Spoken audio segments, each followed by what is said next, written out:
were you when you came here? Well, I came over to the country, I was 13. But my immigrant story is really very circuitous. Hmm. My father was in the army. He's Filipino. My mother But is Filipino as was he well. in the U.S. Army or in the Philippines Army? He was in the U.S. Army. He was in the And U.S. Army.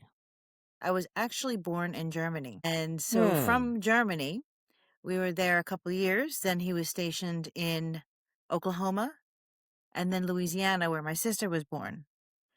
We went back shortly after my sister fell ill. He was stationed in Germany my mother fell ill shortly after my sister was born. And Mm-hmm. he was stationed back in Germany for a little while en route to him bringing my mother home to the Philippines on recommendation of her doctors. Mm-hmm. And there we And were. just a little bit, on the recommendation of the doctors to go to Philippines, there was something, that she could be better taken care of in the Philippines, or One of the issues, it was our first very close brush with her depression, clinical mm-hmm. depression. And it was supposed, because of the fact army life is hard to begin with. You're in a foreign country, and at the time my mother was 20, she was 19, 23. Her entire support system, she had no support system in a foreign country, not knowing the Wow, so she language, was having already no. an immigrant in Germany. Yes. Okay, that's interesting. Mm-hmm. And then she was giving birth to another immigrant over there.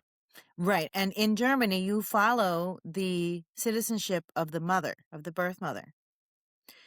Now, Okay. I was born. Your next question is going to be, well, wait a minute, U.S. Army. I was born on the base in Frankfurt, but as in a lot of things with relationship to any kind of government operation, including the military, especially the military, there is paperwork to be Hmm. filed. But Fast forward, you couldn't be called a German because you were the child of a a Filipino foreign immigrant. military person. So Correct. you could not be called a German. Correct. Hmm. But I was That's born there. interesting. Yeah. And so fast forward to a few years later, my parents had in that time. So you figure I was about 5 years old when we got to the Philippines. And in the time, So the first 5 years you spent, in Germany. no, not all of it, portions of it. Hmm. So the first 5 years were between Germany and the United States, Okay. and then Hmm. back to Germany and then to the Philippines. But was your father U.S. citizen when he was serving in the U.S. military? Yes. Hmm. Yeah. It's Okay. a very So convoluted by so family by history. that relationship, you were already a U.S. citizen when you were Nope. there in.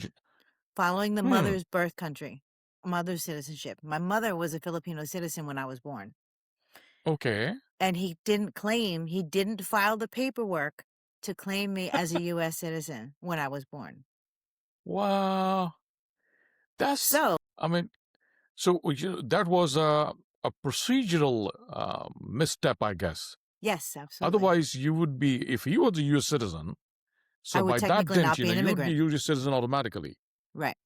Oh wow. Hmm. Yeah, it makes the story fun. And also, but it gives me a perspective that a lot of people don't have in terms of going through the procedures to become an immigrant, to come over to Mm-hmm. the United States to acquire an immigrant visa.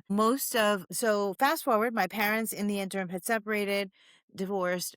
And so my mother, my sister, and I were in the Philippines amongst our family. And when my mom was coming over, she had to apply for a Filipino visa. And they have a procedure called petition, wherein a United States citizen can file a request for immigrant status to be granted to family members. Right. Mm-hmm. And those are on a rotation and they're based on quotas. So they're Mm-hmm. first your closest relatives, and that extends out. And so my mother's sister had been granted her immigrant visa, my aunt, Mm-hmm. from her husband's side of the family. And so my Okay. aunt then, when she became a citizen, petitioned for my mother to come over. But your father, couldn't at that time because they're already divorced. Correct. And your father couldn't and even wouldn't because. Okay. Yeah. He would That's not. interesting. Yeah. And Even for so you, at least divorce is fine, and that's the nature of the relationship. But you were his child. Right. You were by procedure and by any law, I think, you could have been admitted right away. Right. Except that at that point he had, well, so more fun was Hmm. that there's a lot of negative family history on his father's side, his paternal side. And so my Hmm. mother's family sought to keep us away from that side of the family as much as possible. And so they did everything that happened would happen independent of him. And so Hmm. it wasn't like anybody asked him was going to solicit his input for him to, for example, to directly petition me or find out what recourse there possibly was because of his, his not having followed through on the paperwork when I was born, which would have saved us all a heck of a lot of trouble. So my mom Hmm. came over in 86, slightly before, right before my youngest sister was born. And then she was able to work. It's another 2 years, a year later, my middle sister, Jennifer, joined her. She was born in Louisiana, and so she Hmm. didn't have to wait for a visa. They just had to save up the airfare to get her over. Hmm. So she came over, and then in late 1987, everything finally went through. My immigrant visa was granted, and then I was able to come over. So, but just we go back a little bit in the because naturally your mother went through a lot. I can understand that not only she had to go through a divorce, she also had to move to a country which probably she had already thought that she had permanently or semi-permanently abandoned, and Mhm. she had to go back there. How was that like growing up in the Philippines? How was that like growing up in that kind of environment in the Ooh, Philippines? okay, so that was fun. So the first thing I had to deal with was the fact that my mother was already ill. And Okay. so, if you ask my father, it was postpartum depression that wasn't treated. In the many years since then, I've learned because before I left the Philippines, I went to Clark Air Base, and my aunt and I absconded with her and my medical records from the Air Force. I mean, from the Air Force When hospital you say base. absconded, can you explain that a little bit? What does that mean? We Is this stole just them. We stole them. a metaphorical No, we stuffed the folders in our pants and left.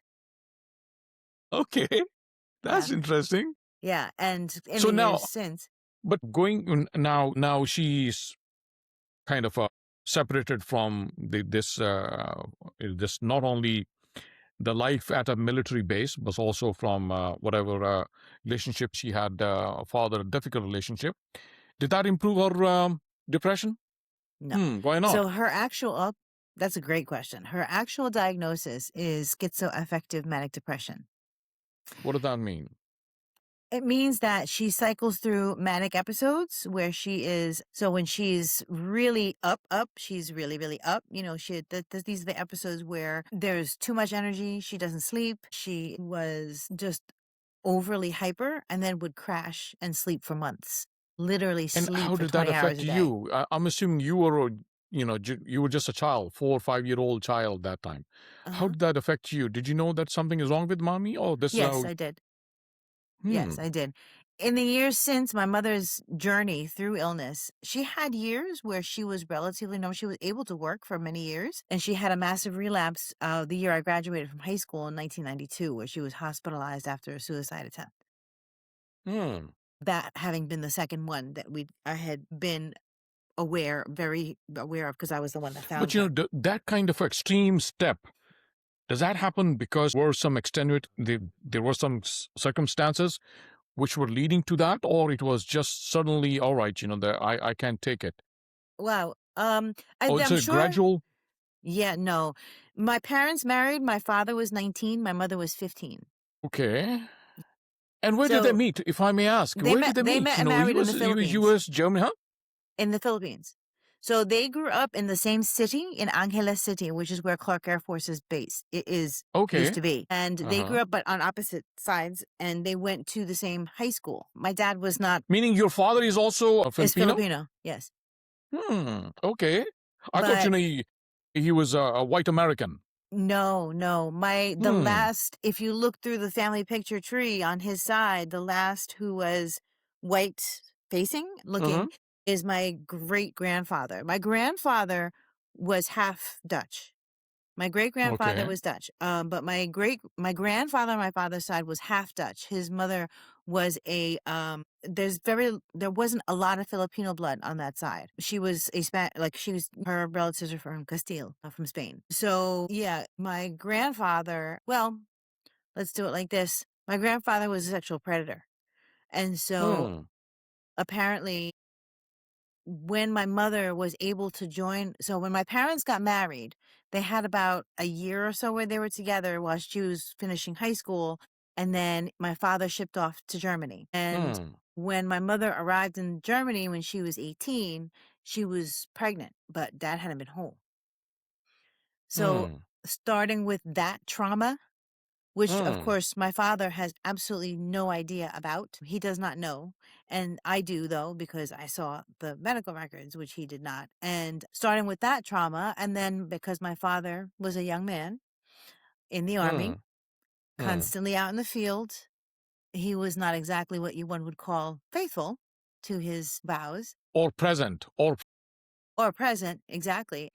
And so it was trauma upon trauma with so is no, it for not, my poor just mother. kind of tell me a little bit about the military families. Isn't, kind of accepted that all right, these kids, young kids are out there in their 20s for some time, for months, sometime for years in Mm foreign lands, hmm. and they don't have, their immediate families with them. Mm hmm. And isn't it accepted that when they come home, they will be faithful? We don't ask question about their time away from home. That is correct. But remember, from the time wherever my father was stationed, my mother was. And the military now is not as family friendly as it is now. Back then, it was absolutely not. And so, a lot of the structures that we have in place for supporting military families now, to which, much to the credit of the military establishment, I think, did not exist back in that time in the 70s. Hmm. And so I will give you a very good example. When my parents divorced, I was 10 years old. So he had left us in the Philippines at that point. I was 10, and the divorce was official. He had filed for divorce in Colorado, where he was stationed after leaving Hmm. the Pacific Theater. Um, Now, prior, I'm telling this story really jumbled, ultra casual. So remember, he dropped us off in the Philippines. It was 79-80 after my sister was born. Between 80 and 1980, 1983, I was 8 years old. We were living with my paternal grandparents. Hmm. He was In in the Korea. Philippines. And he was stationed in Korea. Now, if you recall, this was the scene of my mother's original trauma. Hmm. And so now we're back. I will tell you that I think my mother slept for 5 years straight. Um, and so in that time, I was going to school from first through fourth grade. I was going to school on base with the other military children, but I didn't live there because they would not let us live on base when my father wasn't in the Air Force; he was in the Army. And Hmm. so, but for some reason, I was allowed to go to school So there. this is the same grandfather you're talking about, who had, some proclivities unbecoming of a grandfather. Correct. And father-in-law. Hmm. And you were in the same household. And how was that like? You didn't, because you were just a child. You didn't know anything wrong with that. I didn't know why my mother slept all the time. Now I know that she slept to literally escape everything. Hmm. And during that Was he a time, victim? Was he a victim of those advances? yes, Hmm. before we moved back to the Philippines, yes. Okay. Yeah, it's very, very sad. And it's Hmm. unfortunate because, I was a kid myself, so I really didn't have a lot of supervision. And so I was, just wandered about all the time. I went to school. I did what I was supposed to do in that regard, but I didn't have a lot of supervision because my grandparents weren't paying me any mind. My mother was sleeping, and my Hmm. poor sister also lacked care. Now, And you had the older sister. younger. I'm the Oh, eldest. youngest. So you were the oldest. Hmm. Hmm. Yeah. So you were a kind of head of the household. No. Oh, no, no. Because again, my grandparents are there. My grandmother, My grandmother actually would spend a few months in the house, and then she would spend the rest of the year visiting her various children in various who lived in different states here in the United States. Okay. Yeah, so she was home maybe she was at the house, at home maybe 3 months out of the year. Similarly, Had you my started going to grandfather, school already at that time? I had, yeah, yeah. Hmm. Again, I was Did you going to share these school. stories with anybody over there, teachers, relatives, that I'm struggling with this? No, I didn't know. Hmm. I didn't Okay. know. I didn't know until I came here as a 13-year-old. Did I find out the rest of that traumatic history? Now, so Hmm. between the ages of 10 and 13, one of the things Hmm. that propelled my mother to work to be able to come over back to the United States to be able to make a living was that my father absolutely after the divorce decree was settled without her input. He had filed and was granted divorce in Colorado, and she had absolutely no input and we didn't know anything was happening until the divorce decree arrived in the mail.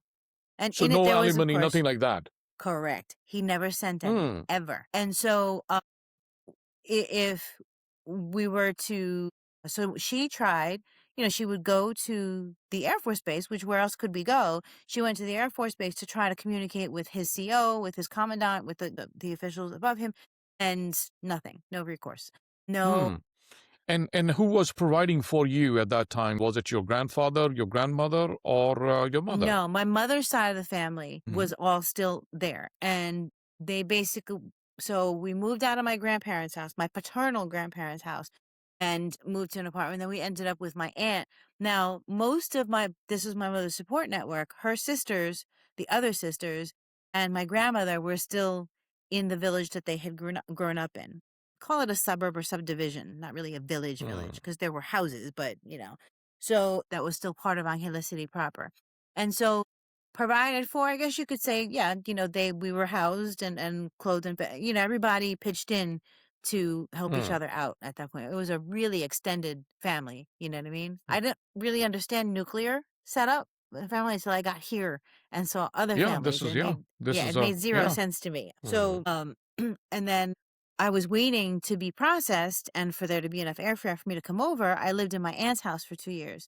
My aunt was my mother's older sister, and she ran what I came to know of affectionately in my mind as the orphanage, because my other cousins who had parents who were living and working overseas all lived there. Hmm. Hmm. And so my aunt would receive whatever monies from our parents, and she would make sure that we went to school and we went, and did all the things that we were supposed to be So doing. your story of struggle, in the Philippines at that time, do you think that was unique, or most of the society went through circumstances something somewhat similar to yours? It's more common than people admit, and I will explain to you why. There is no divorce in the Philippines. To this day, that's never been passed. It's a predominantly Catholic country for whom divorce is not it's not legal. There's Really? So it's separation. just Yeah. what's it, just a separation, separate living kind of a thing? Well, what would happen is they developed what's called the querida system. That's What's spelled that? Querida, and Kitida. querida. Yep. And basically Gerida, what okay. that is that if a husband is just feels like it, he can establish a whole nother separate household. And he would kind of go back and forth between the two. And the And assumption, so is it 2 or okay to 3, marry another woman while being married to? no, No, it's not. Okay. no. So, and as much as a divorce is not permitted, bigamy is even worse because that's also Hmm. not permitted by the church, right? So, no, Hmm. the second wife would function as a wife in all but name. And Hmm. it was actually not unheard of. My grandfather, for example, had several. He had one querida family based in Manila, and then he Hmm. had another querida family based in a province, it's a farming province, a couple ones over called Bicol. And he had a farm Hmm. there that was run by his querida there. Again, wives in all but name. So I mean, in society at that time, Hmm. how do they look at? Do they have a primary family, which is given some kind of a different respect than the Garida family or the second or third family? Does that work in terms of acceptance? No, That this is the first wife or this is the original wife, whatever no, you want to call it. it's not like that. The assumption was that the legal wife, the original wife, was lacking in some way, that it's her Mm, fault. My God. Hmm. So the fault and blame for the evolution of that system lies with the women who are left to fend for their families, because Hmm. it's not as if these men are working and making so much money. My grandfather was an exception. He was a lawyer, so he was fairly wealthy. But most generally speaking, these husbands, I will tell you, for example, my uncle, my aunt's husband, would be in and out. We saw him maybe every couple months, and when he came home, it was like, the king is here, all hail. And she would go out of her way to make his time at home as marvelous as Hmm. humanly possible. And I remember thinking even then, like, this is interesting. The money to support the family comes from everywhere else except this man. What does he do for a living? What does he And still he contribute to gets, this all that household? welcome. Huh? And still he gets, and He still he gets gets all all that that welcome. acceptance. Right. Wow. It Okay. was very strange to me. I can see the similarities. By the way, the cultures where I come from is something similar. I don't see much difference. What you're telling me from what is seen in other cultures in India, for example, Mm-hmm. in Pakistan, in places like that, where almost one fourth of the humanity lives in that part of the world. They feel similar. If a man is going out, usually is considered as something lacking in in the first wife or in Mm-hmm. the original wife. Right. Because if she had been doing what she was supposed to be doing as a wife and doing it well, he would feel no need whatsoever to go anywhere. No, doesn't work that No. way. One's got nothing to do with the other, which, Boy. by the way, was something that I had to work a lot on. Not that I was ever found myself in that situation, but Mm, growing up. So here's the impressions that I took from all of mm, that, partially from my family experience and from the immigrant portion of my experience. When we moved to the Philippines, I spoke English and a smattering or more of German. I was fairly functional in German because remember, I mm. was 5 years old. When I got there to the Philippines, wasn't nobody speaking German. And you couldn't speak Tagalog. No. Okay. Or Kabampangan, which is the functional dialect, the dialect that we function in. Okay. Now, That's i- interesting. the So how did you education, fit in? How did they see you as what? As some Yankee girl? there's a term for people who speak English. They call Uh-huh. it spoken Ingles, and it's meant to be a dig at pretension. Hmm. It's meant to say that I was speaking above my station Oh, okay. and that I was pretending to be educated or of a higher social strata than I should be occupying. Now, So remember I you were mentioned, sort of an outcast even in the Philippines. yes, no, Hmm. sort of. Then add to that the family implications of the fact But that did that all help the, you in your education no, by any standard, by any stretch? no, no. I'll tell you It why. didn't. No, because the first 4 years of elementary school, first through fourth grade, I went to school on base and I was still learned in English. When my father was stationed outside of the Pacific Theater back in the United States, I was no longer eligible to attend those schools. So I was Hmm. transferred to the public Catholic school. I was in the middle of fifth grade. And remember, my Tagalog is conversion, not Hmm. academic. Hmm. So I get to school Hmm. where all of the classes, with the exception in elementary school in the Philippines, is from grades 1 through 6. There's no middle school. High school is from grade 7, 8, 10, 7 through 10, which is why a lot of the doctors and nurses that are trained there are younger Hmm. than the ones here because they end school 2 years earlier. And I transferred now in elementary school, all of the classes are taught in Tagalog, in the national language, and except for English class. Hmm. So I get to fifth grade. So fifth and sixth grade, that's how I studied. Hmm. Seventh through 10th grade, I get to high school there, and all of the classes, with the exception of Filipino class, are taught in English. Okay. You would have thought that would be helpful. I will tell you why it's not. It wasn't. Because as you're progressing through school, you're progressing with a certain academic knowledge. When Hmm. you're learning the basis of the academic knowledge in elementary school in Tagalog, now you have to translate it into something higher for high school, into English. Hmm. Yeah. So suddenly there's a disconnect right there. Right. So, Hmm. and we didn't have all the tools that we have for educating now. It was Hmm. funny when we were in, I forget what meeting we were in, and we were talking about books and things, and we were like, "Oh, we don't copy. You don't just copy the book from the board." The teacher would copy large passages, 2 or 3 pages onto the board, and you copied your material from there, right? Especially if it was supplementary to whatever textbooks you had.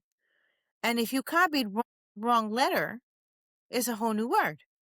Hmm. So I'll give you an example. This memory sticks out in my mind to this day. I was in 5th grade. My teacher was Miss Sarmiento.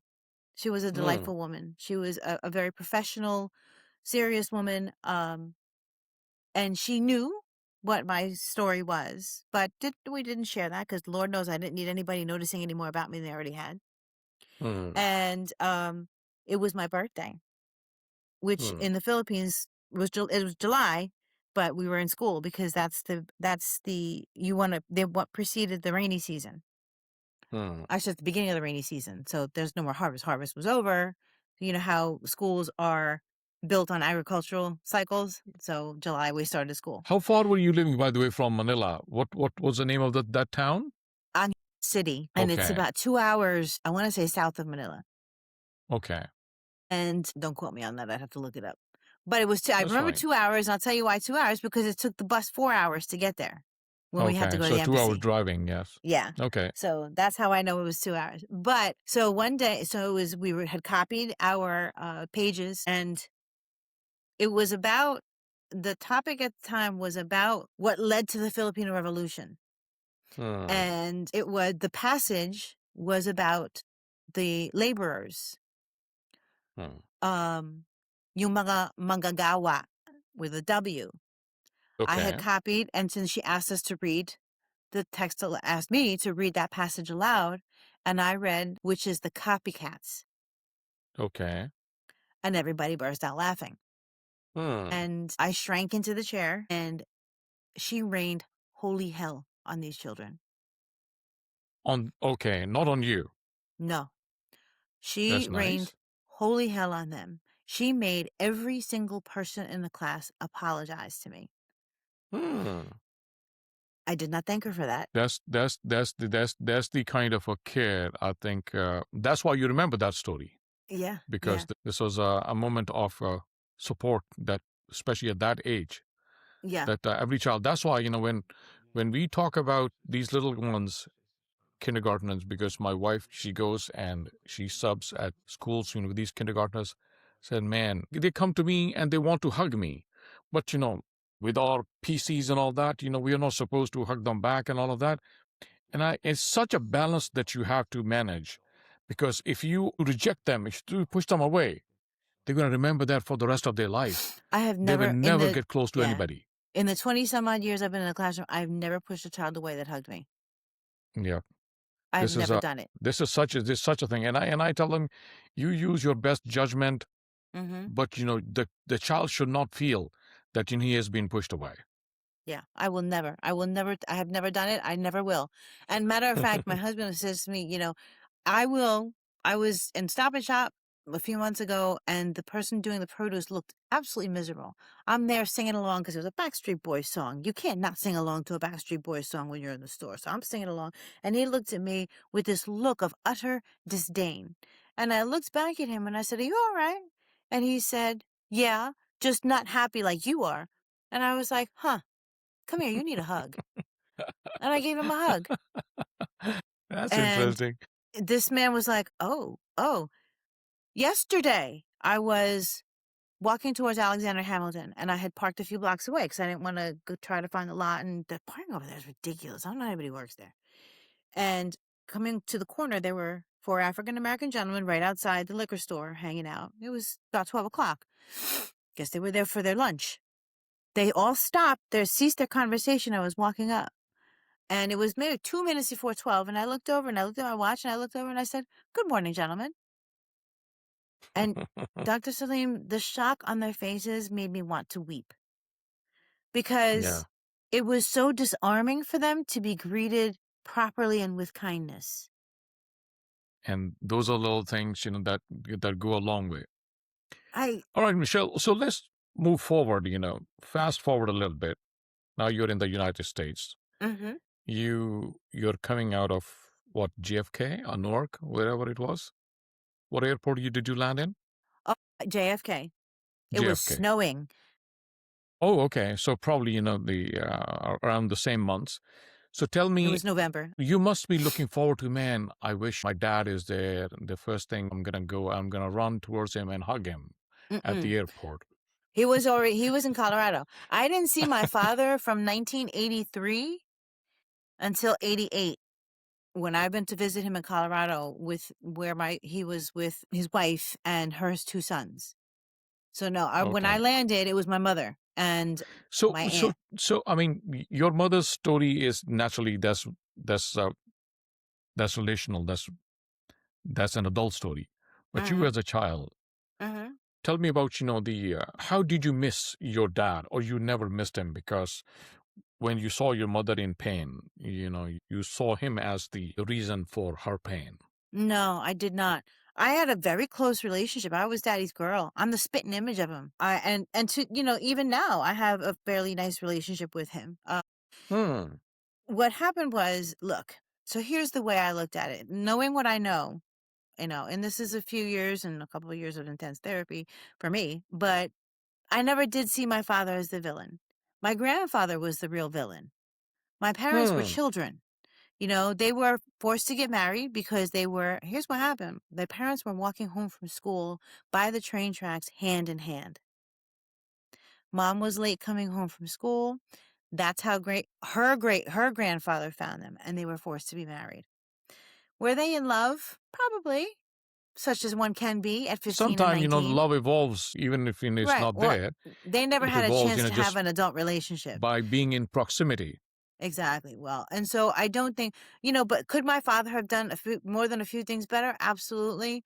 But my life ended up the way it did because, first of all, if I hadn't grown up with my mother's family the way that I did, if I hadn't gone through the immigrant experience with regard to the paperwork and all that, they used to call it lalakad mo ring papeles, which is walking your papers. There was attending to the process and procedures. And if I didn't go through the paglakad ng papeles, I wouldn't be able to speak to our students, to anyone else about, and maybe with a little bit of heat, to people who have no idea how hard it is. Like, I understand why illegal immigration happens because it's so difficult to It's get almost to this impossible. country. Right. It's almost And impossible. yeah, so my especially other, especially if you are from a land, which has these oceans in between. yeah, Coming from South America, that makes some sense. All right, it's on, just overland. You just cross certain terrains right. and you're in. And But without, in your what case, it's makes it almost easier, impossible. right? What made it easier for so a lot of my countrymen that I've known in the time since, they're health workers. They're in. Yeah, Otherwise, they would have a difficult time getting over here. absolutely. So, so I can speak to that. And, if I hadn't gone through all of that, I wouldn't be able to speak to it, at least not with any authenticity.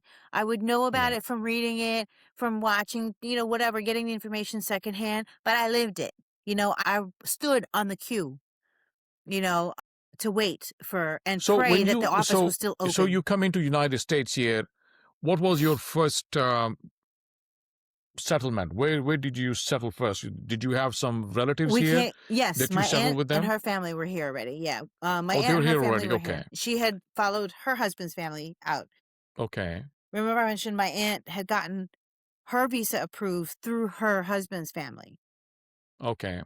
and so she was already here, and she helped us So with I'm getting over assuming, here. when you came in here, you didn't have that kind of difficulty in getting accepted by your friends who were already here. Not friends, but your classmates, because you spoke their language. You spoke probably in their accent, isn't When it? I got here and I got into the so Bergenfield didn't have as heavy a Filipino population as it does now. When I got here in the middle of what's the second market period, because it was Thanksgiving weekend of 8th grade, the only advantage I had was that I spoke English and that I Hmm.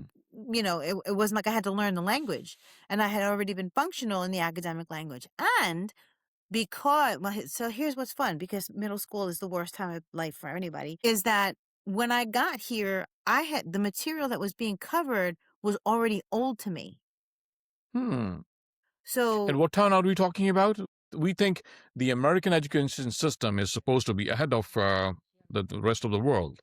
Apparently, it's not. no, And and I agree with you because I think we no. have one of the myths that American education system, especially K-12, is ahead of the rest of the world. I think they haven't seen the test scores of the Singaporeans. They haven't seen the test scores of the South Koreans. They Mm-hmm, haven't seen the test scores of the Chinese. We were talking about these advanced. I think it is called STARS assessments. These are for science, technology, and advanced assessments. And mm-hmm. these the Chinese, Singaporeans, South Koreans, all that, and Indians, Right. they have maybe higher education, yes, because of the amount of investment, capital investment that is poured into higher education.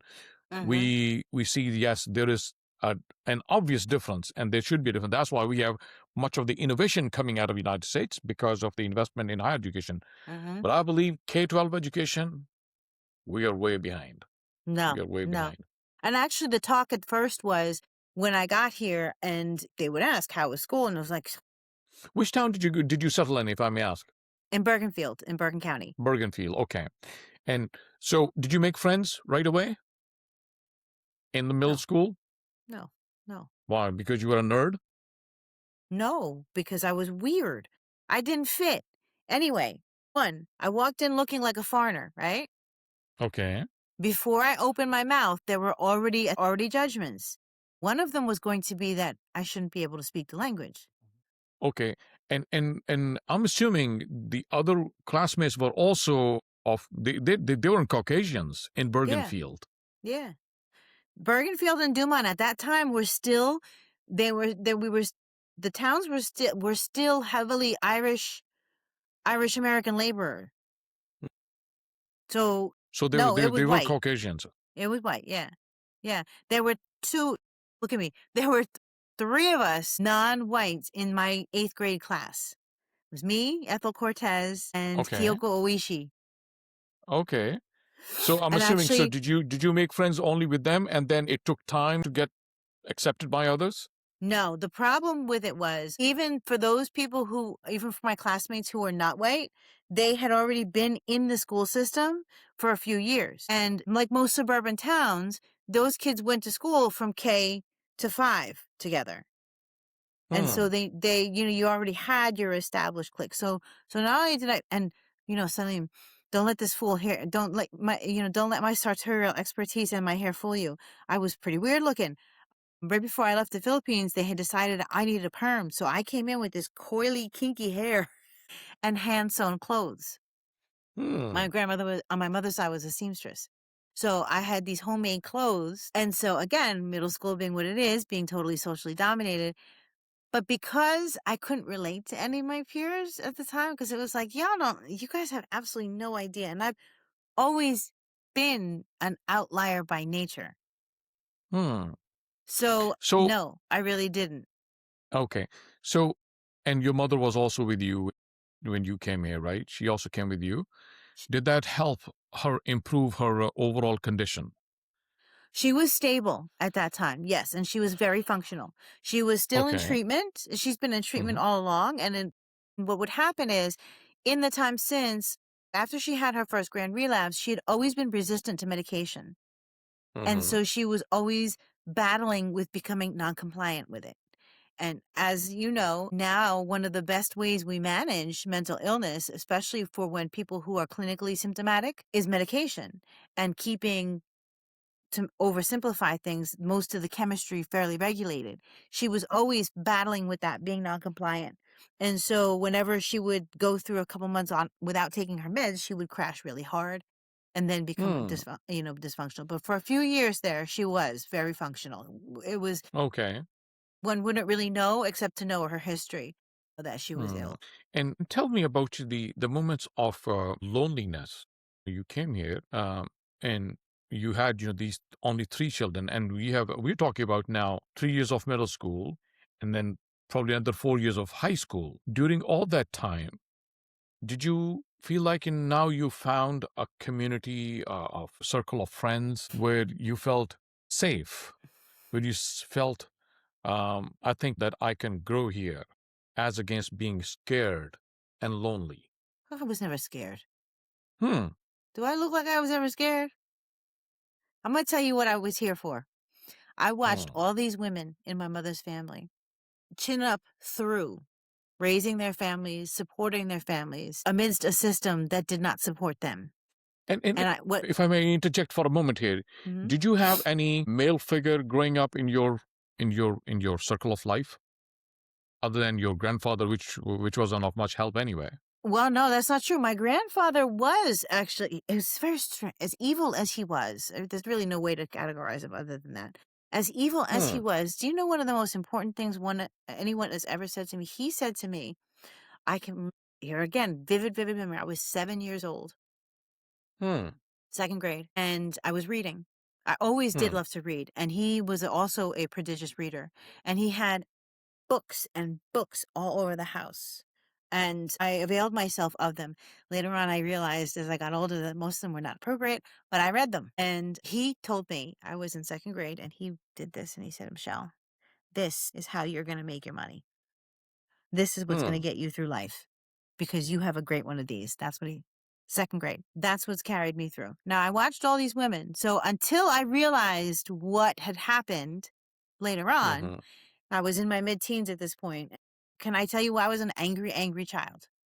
Hmm. Um, but I watched all these women, and what I took away from that was I'm gonna do what I gotta do. I'm gonna get my schooling. I'm gonna get work. I'm gonna whatever, and I'm never going to be at the mercy of a man. Hmm. I'm never gonna be reliant on one. And who told you that to be like Nobody. that? Was it your grandfather? No, nobody told me. I watched what these Hmm. women are going through, and I said, I don't want to do this. Hmm. And when did you first realize that you have to be independent on your own? Was it in your early middle school, high school, when you It was started feeling before like that? I cannot be before I reliant on a came man. over. Yeah, before I came over. It was around the time that we left my grandparents' house and we were in Hmm. between, and my poor mother was pawning what few possessions she had so we could eat, and she was trying to get somebody to pay attention to what to getting what we were entitled to by law for alimony and child support. She was trying to get somebody to listen, trying to get somebody to do something on behalf, and it wasn't happening. And that was when I realized, no, this is not So happening to this me. kind of decision you came to, is was because of your father's absence from your life, or it was the overall many examples that you saw? Those are the Because many I'm trying to examples. to see if this was a unique circumstance, a person, a single person's impact that made you decision to decide something like that, or it was the entire society is where the men are generally unreliable. Yeah, I would say it was a little bit of both, but mainly that. That everything I saw about the way the systems, there's a word I know now as an academic, right? So just I saw that life was real damn hard for the women. And the men just got to do whatever they felt like it. And I thought, well, this sucks. I remember, for example, it played heavily into my decision never to have children. I was young when I decided that. And So this was a willful decision not to have children, or this was absolutely. the act of nature. No, it was willful. Hmm. I remember being about 10 years old saying, yeah, no, not doing that either.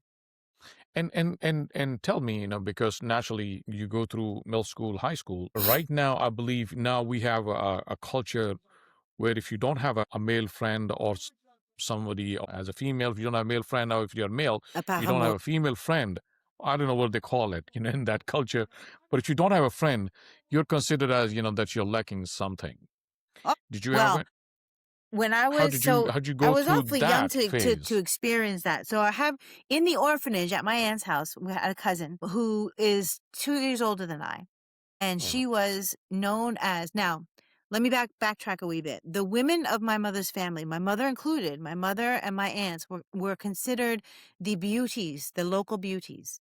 Hmm. And they had because they had light skin, and the long silky hair, and they actually did had more less native features, so they were a little more Spanish looking, and they had very Hmm. white skin. And in all like the festivals and pageants and things like that, my mother and them would always be the one that were dressed up and put in the and put on the float, as it were. Hmm. Along come I, who looked just like her father, Hmm. and it was like, ooh. And my cousin she was also, she looked like her father, who so she looked like she was considered the beauty of the family, the next generation of beauty in the family. Hmm. And Hmm. the courtship system is that you come, if you're a young man interested in a young lady, you go and you request permission to court the daughter from her parents. And she had a never ending stream of courtiers. Hmm. Ain't nobody knocking on my door. Nobody was asking for me. But when I think about it, it was a Why? little Why ridiculous did you say that? because I was 10, 11 years old. I wasn't Uh, supposed to have any quarters. She was 2 years older than I. yeah, yeah, So it was okay. like, wow, I'm being held to a standard that I'm not even eligible for. Yeah, okay. Geez. But when you But, came here, did that uh-huh. continue like that, or did here things changed? Well, first of all, the Because utter first of culture all, shock. wouldn't it be exotic for an Irishman to go on a date with a Filipina? Oh, sir, you are so cute. That is, and now, maybe, not then. These shifting attitudes about cultures and putting them together and all that kind of stuff, and the sexualization and romanticization of the erotic or exotic, not the erotic, the exotic is, now it's more of a thing. It wasn't then. And so Hmm. all I was different and therefore weird and therefore ineligible. But here's a funny Wow. story. That never stopped me because if I liked who I liked. And, Hmm. so what I was telling my husband this story the other night, actually, 'cause I have a friend who high school was much better than middle school for me Hmm. because, well, not to sound cliche, but music. Um, Hmm. so that was one of the things that saved me socially to some Hmm. extent. But what happened was, I remember middle of eighth grade, I was there and there was a young fellow that I thought was just so becoming. And Hmm. I knew he wasn't gonna, first of all, he probably had no idea who I was, and he wasn't gonna come seeking me out. So I got his home phone number from a friend. This is when people still have home phone, and I called the house, Okay.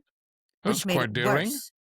That's quite daring. Like I said, Dr. Singh, do I look like somebody who was ever afraid to you? Now I'm scared. That was me. We ended up being very good friends, and we never did date. This young man and I, we never dated. Okay. I ended up meeting somebody my sophomore year of high school through the Hmm. band scene who was from another town. Okay. And we dated, oh God, for 8 years. If I knew Oh, then what I know now. wow. Yeah. So So you were by then probably an adult by the all the end of way, eight, so 8 years. yeah, but yeah, and but fortunately, I got all my growing pains out with that experience Okay. because I learned all the things I didn't want to be dealing with. And Okay. so I didn't have to sow oats at So was all. that experience also sort of added to the other experiences of men being a headache than being of any help? Oh, you know what? Unfortunately, it was. He turned out to be rather useless in that regard. He was 2 years older than I, and he went to a private school. He lived in New Okay. Milford, but his parents had decided that the best way to get him through education was for high school, send him to St. Joseph's Let Regional, me which is ask an you all again. boys school. And he was also Caucasian white man. Mm-hmm. Mm-hmm. Okay. Yeah. Yeah. Now that was funny. His family was accepting, What about polite, your family? hospitable. He didn't deal with my family at all. My family was in such disarray at that point. There was no bringing him around. I actually spent a lot. I grew up with his family, really. His mother basically kind of treated me like a. By the time when she got around to accepting me, which didn't take very long, but it did. She had her misgivings when we first started dating. His father was very welcoming, and it was the mother that needed to be won over. Ironically enough, the mother, I would say about 2 years into us dating, a mother turned to me and said, Michelle, I love my son. It's my son, but he's not the one for you. You are Okay. going to, yeah. She said, he's going to hold you back, were her exact words. Hmm. Okay. So She she was, probably shows. So she knew him. So this she was was a mentor probably a to me in good a lot of advice for ways. you. Yeah. Yeah. Oh, that's I didn't, nice. I didn't figure it out until I met the man who became my husband. That's nice. So Yeah. tell me about something about the weight of the past that you're still trying to shake, and that thing is not going away. Something, from those days, from the Philippine times. Either this is from the family burden, the your mother's struggles, or the weight of the past. One thing, that still says, I wish I didn't have that in my life. Nope. None of it. I don't say that about any of it. No. So this, you took that as part of evolution of life, evolution of your That's the life. that was the forge in which I was formed, that life. Hmm. That's I think a very accepting and fine way of looking at the reality Well, it instead it of. took it took a lot of work. So in my life's journey, Hmm. a lot of those cultural a lot of Adaptations. responsibilities, adaptations, weights, yeah. Reconciling the culture clash for me was very, very difficult. My mother was very, very gun But you shy knew this about. culture very well. You probably knew of this of American culture more than many other people. Maybe, but I had to live inside the Filipino one when I got here. And remember, my mother was so scarred by her trauma in the Filipino culture. I mean, just in life, she was so Hmm. scarred that she was extremely protective. I'm going to tell you another story because I love stories. My freshman year of high school, oh, no, I'm lying. Hmm. The end of my 8th grade, the high school forensic debate team came to visit and Hmm. they did a demo debate in front of us and I was all over it. And at the coach at the time was Mr. Rosa, who was a vice principal at the high school. He said to me, so something during the debate came up, and I think one of the points I made was about foreign aid and saying, wouldn't it behoove the United States to take care of some of the ails, the things that ail society here, like homelessness, this, that, and other thing, instead of sending foreign aid out? I would love to have that conversation again. I think the man has since passed, but I would love to sit down with him now. Hmm.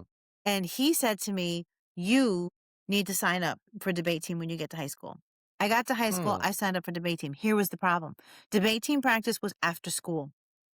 After school activities were not permitted by my mother because we had my youngest sister's 12 years younger than I am. So she was a baby and the babysitter charged an hour after every minute. If we were supposed to Wow. pick her up at 3, if you picked up at 3:01, you got charged an extra hour. The extra hour would knock out the family budget, That's crazy. right? So I had to be home by 3 o'clock. So what I ended up doing was my middle sister. So there's 3 siblings. There's me, Jennifer, who's 4 years younger than I, and then our youngest sister is 12 years younger than I. So, there's 8 years between the two of them. So she was old enough by our standards to watch a kid, right? So what I worked out with her was we got $3 allowance every day for the bus and or lunch Mhm. to get to and from school. So if you didn't pack a lunch, you could take the bus. If you packed a lunch, you could take the Uh-huh. bus. So however you want to spend it, you got $3 a day. So what I ended up doing was I ended up giving her my $3 a day, packing a lunch and walking to and from school so that I could be on the debate team. Mom was working in New York City at the time, so she didn't get home till 7 o'clock. By the time she Hmm. got home, I had already been home for a couple hours. She never knew. Until the very first debate tournament we went to was at Rutgers University. Hmm. And I forged the permission slip, which, oh my God, the things I did. I forged the permission slip, went there, was mistakenly registered for varsity debate. I was not in varsity, it was my first year. Somehow got ranked first speaker and And took what was the topic? that year. The topic was moving funding away from Social Security and into Okay. education. Hmm.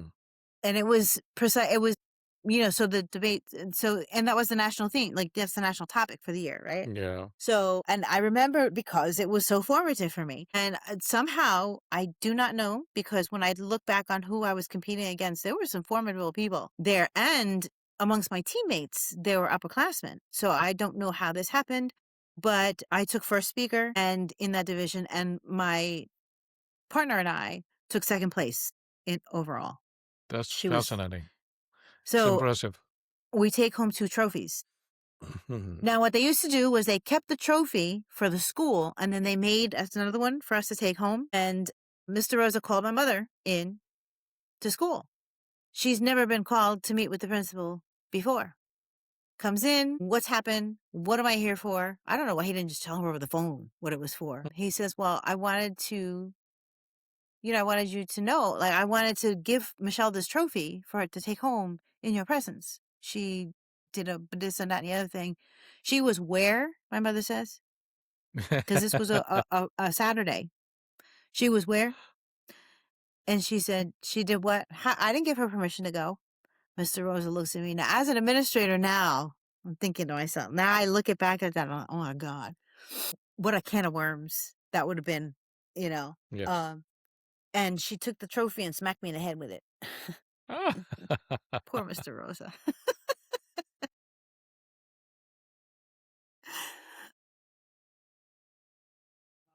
Well, a family, and I'm assuming that financially not everything is hunky dory. Your During that mom time is in high, working. yeah. Yes, your time is.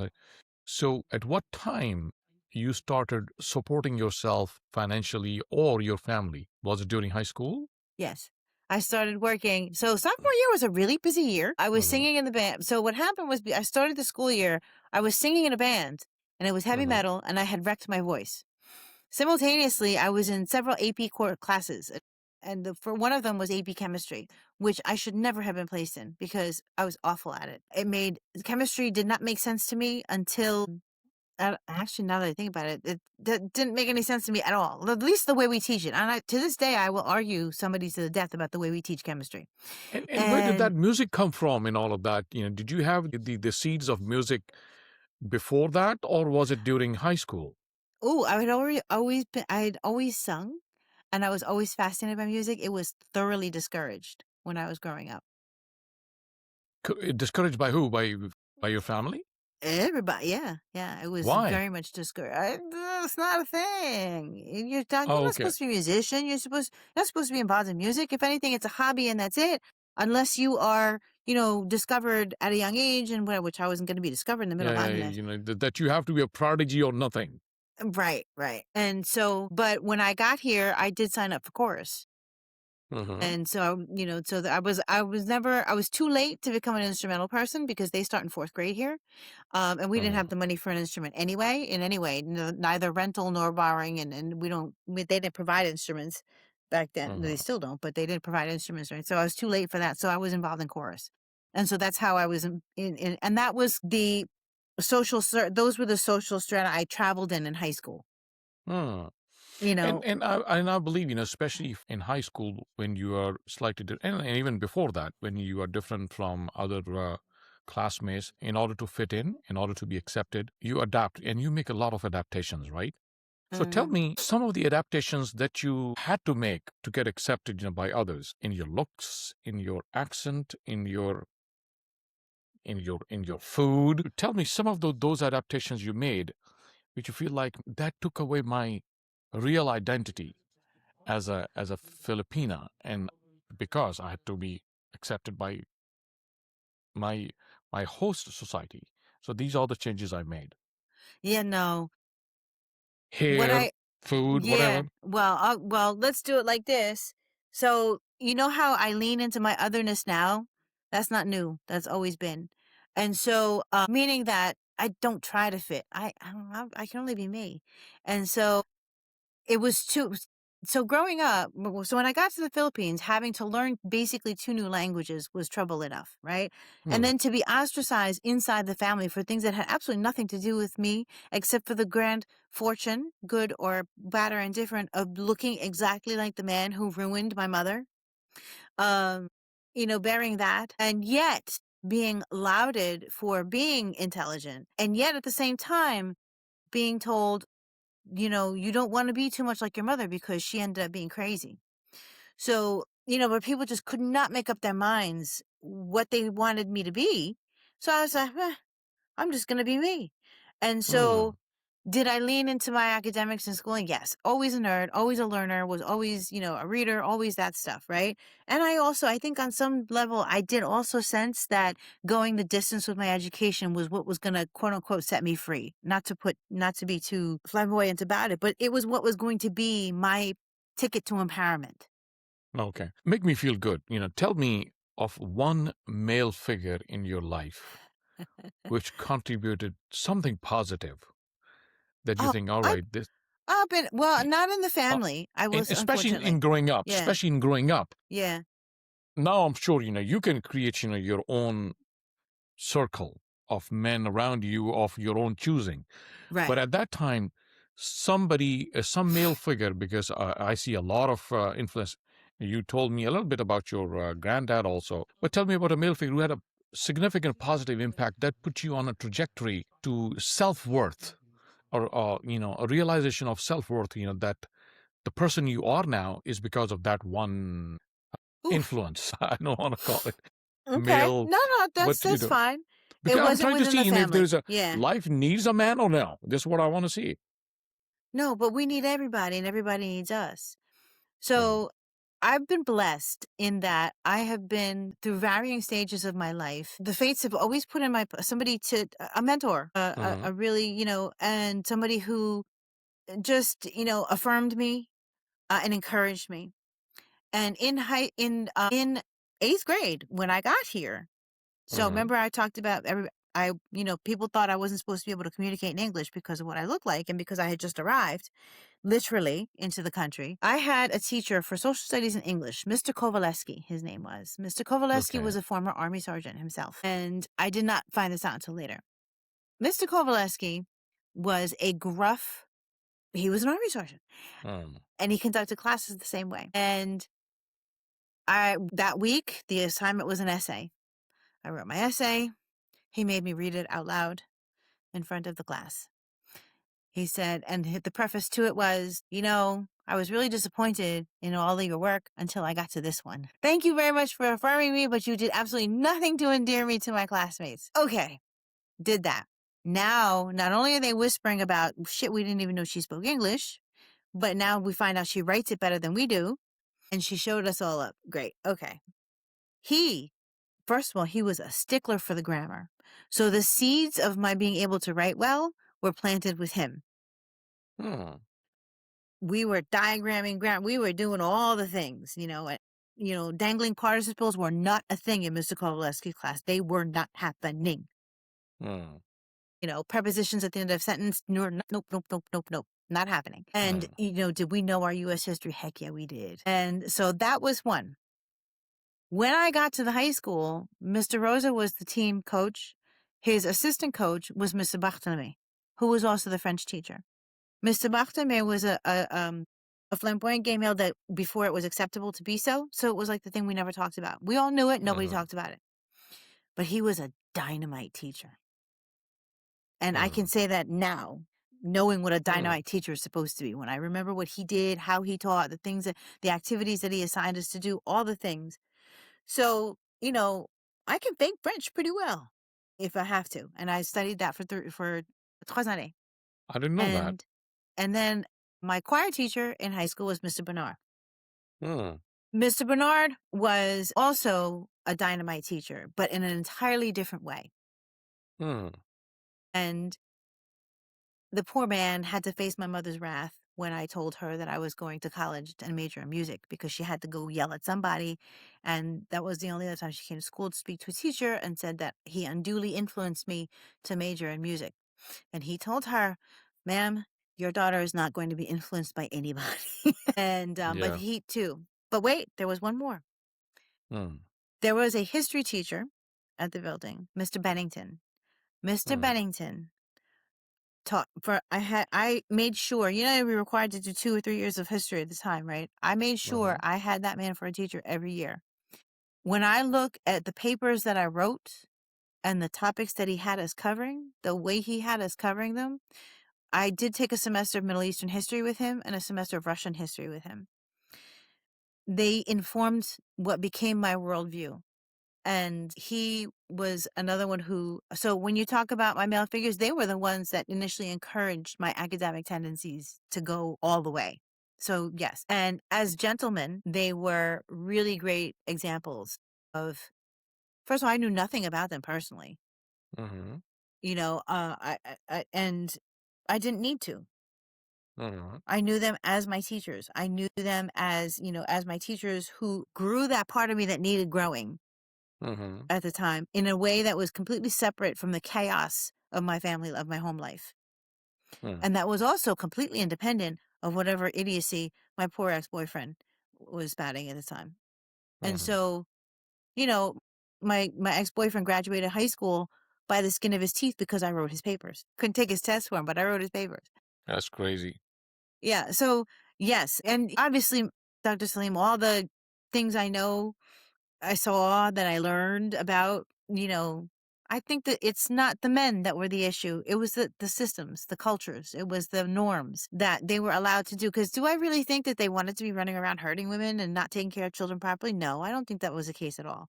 Do I, for Mm. example, do I think that my father's an evil human? My father? No, I don't think he's an evil human. He was doing what he could And this is with how the society very was. Everyone behaved like that. yeah. I'm Yeah, assuming. and also, the military culture was what it was as well. And did it help him in that way? Not really. And So, I don't fault them. You know what I and when you mean? when you say in at one point, when you said that I didn't want to depend on a man, did that also can also be translated as I would never get married? No. No. Okay, it's Because different from that. he still have that, I mean, I had to have a boyfriend. If I was really Why did you looking need to have at a boyfriend? because everybody else had one, damn it. Oh, companionship. Okay, Well, no, but it was part of being not even so much accepted. eligible, but Being normal. yeah, normal. Yes, being normal. And that kind of stuff. So, but there Okay. too, where he himself was not really going to be a value add in my life, Yeah, his yeah, yeah. family was. Okay. Because a lot of things, for example, a lot of the things I learned about being domestic, I learned So, from his mother. oh, okay. So did you take your time to decide on marrying, or it was also some because like your mother, she got married at an early age. Probably she didn't even know what she was, getting into, Oh, she right? had no idea. I'm sure She she didn't did. know. So Yeah. did you when you decided to get married, were you aware what you were getting into? Oh, I was already 40 when I got married. My husband and I had already been together 18 years. Oh wow, Yeah. that's And interesting. yeah, I not told you I that didn't part know of it, but that. yeah. I didn't know Yeah, that. I no, thought, hey, you found the man. All right, let's chop chop. Let's get married. No, well, you know what? Here's the fun one with that. So, want to talk about cultural norms and attitudes that are passed on to us by our families. So, when I met my husband, he was 42. I was 23. He Hmm. looks very young, and even at the time, I thought he might have had to have been no more than in his mid 30s. Hell, did I know? Um, and and his father, being a product of his time, had married very young and had spent the fabulous 70s sowing his oats while raising a family. Hmm. So, one of the things that my husband took from his father and his uncles was the idea that marriage was not a good thing. It was designed to trap a man into not being as fulfilled and as happy and be able to do what Hmm. he wanted to do. And so, Hmm. for a very long time, we were about in our seventh year of dating, where I Hmm. said, what are we doing? Like, do you want to get married? Like, and he said to me, I don't ever want to get married. You're going to have to decide if you're going to be okay with that. We knew that having children was not something we were gonna do. That was never Hmm. we knew that about each other from the So get-go. it was an agreed upon decision.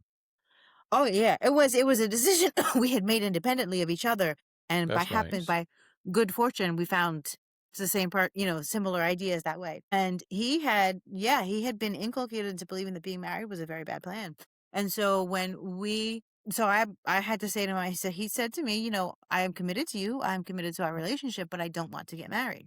Now, if you were in Philippines, do you think staying in a long time relationship without marriage is acceptable in the Filipino No. culture? Oh, no, no, no. Okay. So, they the family gets involved and you get married. Is that Oh, is that yeah, how it? yeah, Okay. yeah, yeah, yeah, yeah. No, that Hmm. not being married. Oh God, I had to hear it. And here again, even in my family, I was never one to be influenced because that was the thing I was. So when I broke up with my ex, my mother said to me, "Oh, you were already together 8 years. Why don't you just get married?" Because I don't want to. I don't want to marry this person. Uh-huh. And so when I and So would now you would you recommend people to take their sweet time, especially this long sweet time to get married? Or, based on your experience, you think it's okay? You have, certain number of, let's say, months or years. All right. If you feel like, that you are in sync, go ahead and get married. Would that be okay? Do you think people should take a long time before, putting it in ink? But primarily, it's just putting it in ink, right? Otherwise, you're committed already. Well, to be perfectly honest, the being married thing, yeah, it was really just for ink. Um, what happened was we got married because my husband's brother had passed away the year Hmm. before of cancer.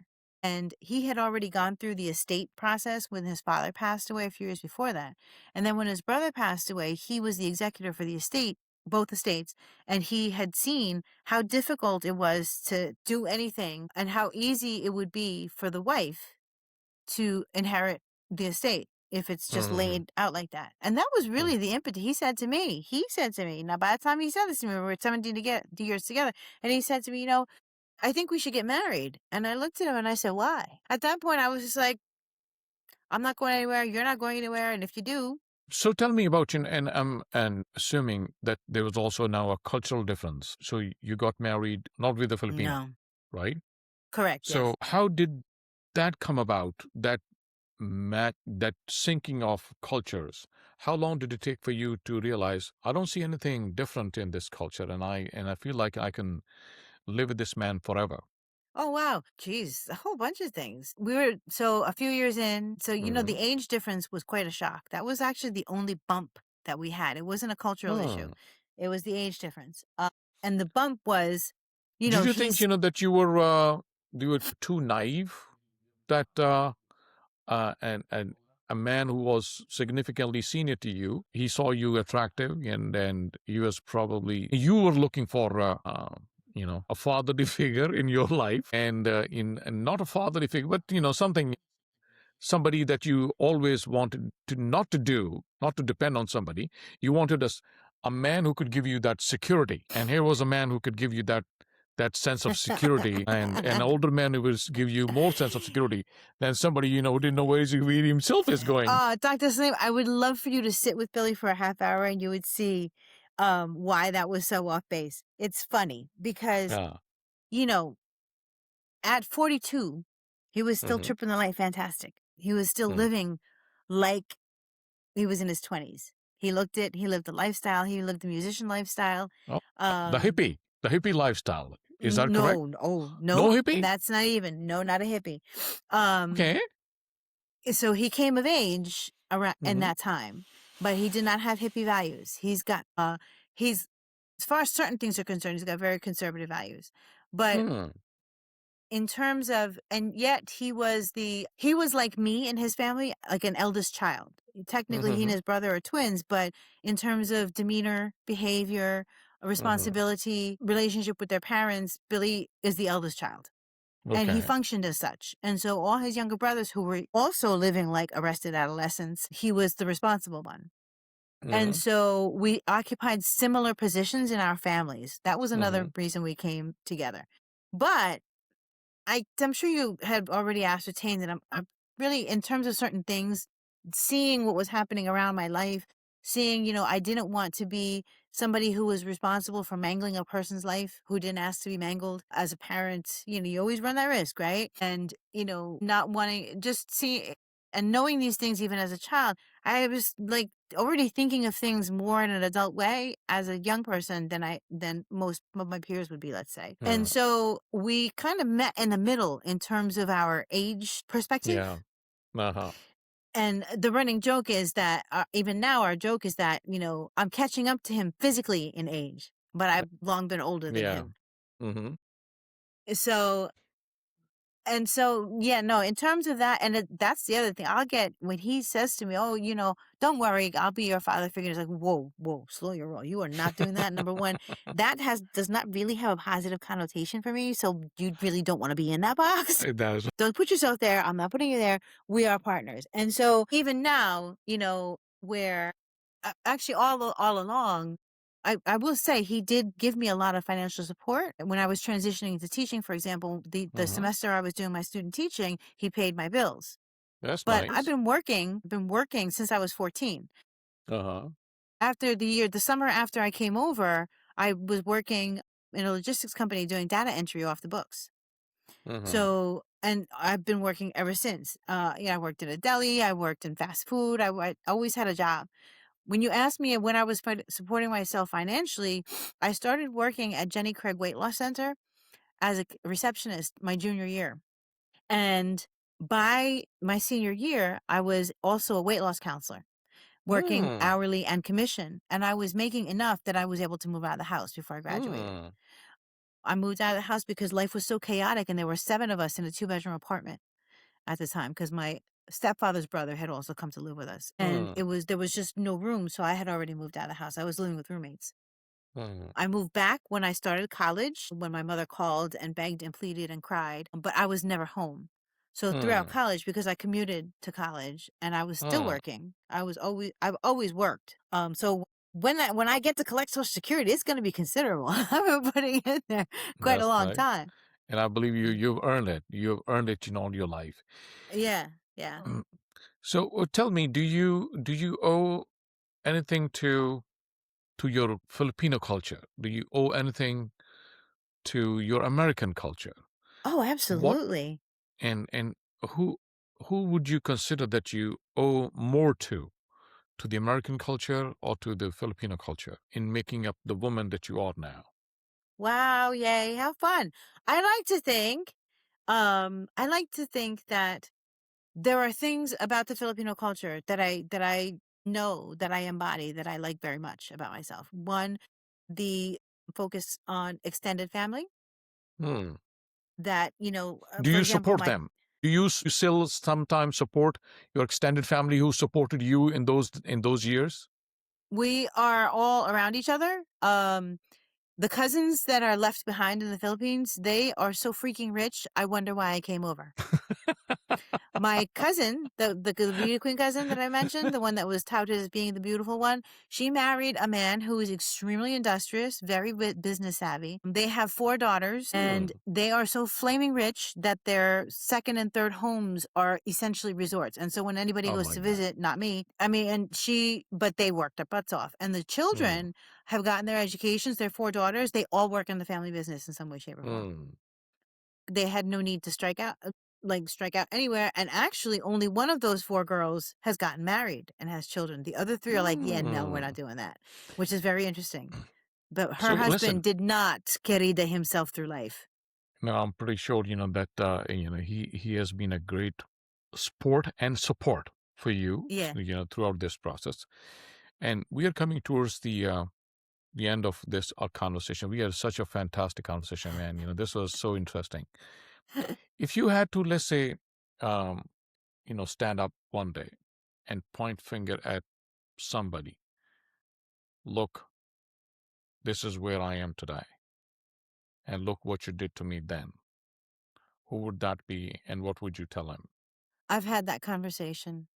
Shortly before I graduated college, my father came to visit, and my biological father. He came to Uh, visit, and he brought with him one of my stepbrothers. My step siblings, by the way, are some of my favorite people. They are my bonus hmm, siblings. Yeah, yeah, because they it's are none of their, it wasn't their fault anyway. absolutely not, and they are marvelous human beings, despite my father, which is another Yes. story entirely. And I did have that conversation. I did actually, because he said to me, "When is your college graduation?" I said, "It's in May," and he said, "Make sure that you set aside a ticket for me." And I said, "No, sir, I will not be doing that." And he Wow. said, "Why?" I said, "You did not earn the right to be there." And that was probably one of the most freeing things I had ever said, because I said what I did get to say, because But that do you regret conversation went that? from Do you regret saying that? no. And I'll tell you why. Because what I said to him was, I do not hold you at fault, but I do need to acknowledge the people that have supported me in the time that you didn't. But do you believe in forgiveness? Has this Absolutely. life told you in forgiving? Absolutely. Like I said, I have a relationship with him, much to my sister. Okay. My sister's she's every time it comes up, she's angry instantly. If I want to make her angry for the day, I just say dad and she gets angry. She had And a who would vastly you not different forgive? experience. Who would you not forgive no matter what? Nobody. You would forgive everybody, Yeah. whosoever did, wrong to you or to your mother or to your family. Everyone. Yeah. That's Yeah. wonderful. That's wonderful. Because That's that's that's that's not forgiving them is too costly to me. yeah, yeah, I'd be giving away my peace. And to use a Gen Z expression, I'd be giving them my peace. yeah. Did I, and all those things, I wouldn't say that they stood me in good stead per se, but they did me no, I like to say I did pretty damn good. Yes, you did. Absolutely did. You absolutely You know did. what I mean? So to hold that in my heart was not going to be productive for me in any way. And it was going to stop me from being a worthwhile human being to the people that I want to be worthwhile with and for. So, Absolutely. how that never was going to work. And did I have to go that part? I never had an issue with. In other words, like holding people to, first of all, judgment can't come at my hands because who am I? Yes. I always like to say one of my favorite expressions is the karma payment doesn't have to come from me. I don't need it. I don't need it. Whatever somebody took from me, whatever somebody did to me, I'm still me and I will be all right no matter what. And so, you know, to hold anything negative in my head. Now, do I willingly associate with people who wronged, who deliberately wrong, who did malicious things to me? No, because that would be stupid. Oh yeah, But, exactly. So you you know, just just move keep it on. moving. You Yeah, just my can in move my on. for Exactly. example, in my father's case, because I got a chance to tell him that, yeah, Hmm. and what I did say to him, and when I told him I wasn't going to give him a ticket to my college graduation was, you did not only did you not earn the right to be there, I said, but you know, I you don't get to say that you're proud of what I've accomplished. But wouldn't that have been an act of forgiveness, and at that time, an act of magnanimity, forgiveness, and putting things to rest by giving him a ticket to your graduation? Nah, because I had four people who definitely deserved to be there. Oh, okay. So you so in terms of Yeah. the priority, you didn't have a seat there. Yeah. Well, If I you will had tell you five what. tickets, probably you might have given him. Right. He did get to attend my wedding that No. Oh, my mom okay. and my stepfather did not. Okay. I had to erase him from the video, but he was there. I did call him and say, "Dad, we're getting married in Vegas. If you'd like to Uh, be there, come on, come on out." And he was at my wedding dinner. well, that's So he did wonderful. get to, and it was so hilarious because his sister-in-law, my paternal aunt. So I walked myself down the aisle. It was we did get married in a little chapel. It wasn't a church. It was a little chapel, So you didn't and I have walked. your dad or somebody holding your arm No, and walking. Why they not? He asked me was who's there. because I wasn't being given away, Oh, okay. right? Yeah, I'm trying So, to. right, you get to be here. Yeah, well, you get to be here and Uh-huh. all, sharing of all that, You're my but guest, and that's it. I'm doing it my way. And so I walked myself down the aisle. It gets to the So end of you the walked aisle. alone like that. I did. I sashay sante myself. And I get to the front, and the minister says, "Who presents this woman to be married?" And I looked at him and I was like, I present myself. And my father jumped up and said, I present her. And I looked at it, and poor Billy was like, "Oh God, she's going to say something. She's going to do something. She's going to say something." And I didn't say anything. I just Uh, smiled, and that had to be edited out of the video. But it was yes. so funny because he wouldn't have stood up if my aunt hadn't been hitting him on the arm. And so he got to be part of that. And Yeah. and so, and again, to that was the forgiveness part is going forward. You are part of my life. You know what I mean? That's wonderful. I will care for you and be with you as I am able with this distance and all that kind of stuff. We're actually, this summer, we're going to spend time with them. And we're going to Yellowstone Park in August, and it's going to be that whole him, his wife, my step siblings, their families. It's going to be fun. Hmm. And so it's going to be, and that's the show. That's the way I That's making up. demonstrate. That's making up. Yeah, Listen, and that's did the you way I keep that realize that going. we have already spent an hour and 32 minutes talking about you? Wow, I can do this longer if you need, but no. It's I'm telling you, it's such a fascinating story, and your story is so full of resilience. It shows evolution, it shows transformation, it shows acceptance. There are so many things that people will get out of this story. No, if any even one person gets something like that out of it, then I'm really glad to share it. I'm not Uh, shy about that. and I am so proud to call you my colleague, my neighbor Back in at the you, sir. office. Right back at you. I do, and I've always said the day that I lose the last of my greenness is the day that I should go. But I am able to say without anything put upon at all that I do enjoy the people that we work with. You know, when I get to have conversations, Absolutely. even when we get to talk about things that are not necessarily, even things that are work related specifically to what we do, and then to other things that have to do about our thinking and who we are as people, it is such a joy, and I look forward to it, and, when we have days out, I do miss it, as much as I enjoy the rest, but it is and that is a gift I don't think very many people get for their working days, you know? And through this interview, I'm sure people will see the will come to know of many of the aspects of your life that you probably never heard of.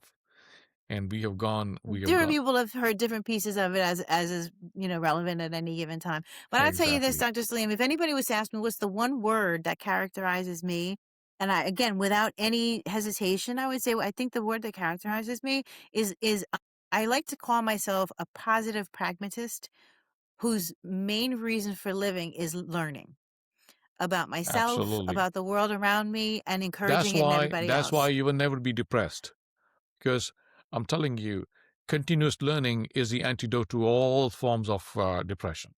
This Yeah, yeah, this I figured out. yeah. And Well, second thing, that goes beyond that is actually acting upon your learning. being able to use it. Yeah. Exactly. So if we could, just act upon, what we learn every single day, we don't have time for depression. We but it's such a joy talking with you. I learned a lot about you, Oh, and likewise. Thanks for asking. It's a privilege to be able yes, to share, and I hope and it's I'm helpful. sure the people who watch this, they will learn a lot about not just you as a person. They will learn about you from their yeah. They will seek inspiration from your struggles, from your stories. They happen to be in situations like these, how to come to acceptance, how to forgive, and how to grow, and how to become the person that you want to be, no matter, and without the help of a man, by the way. I've had, oh boy, I didn't want it to be that. I got a lot of help along the way from a Yes. lot of different people. And my husband doesn't know this, but he too has helped me a lot. I like to think that was definite, but that's definitely a Yeah, yeah, simultaneous one, yeah, which yeah, is why I exactly. think But you whether or not we got married, we've been growing together all along. and naturally everyone has their part, in life, Hmm. and sometimes you realize, sometimes you acknowledge. Some people don't need any kind of acknowledgement. I'm sure your husband doesn't need acknowledgement. He sees you. I'm pretty sure you have contributed a lot to his life too, and it shaped him, whatever he is in Yeah. at this stage in life.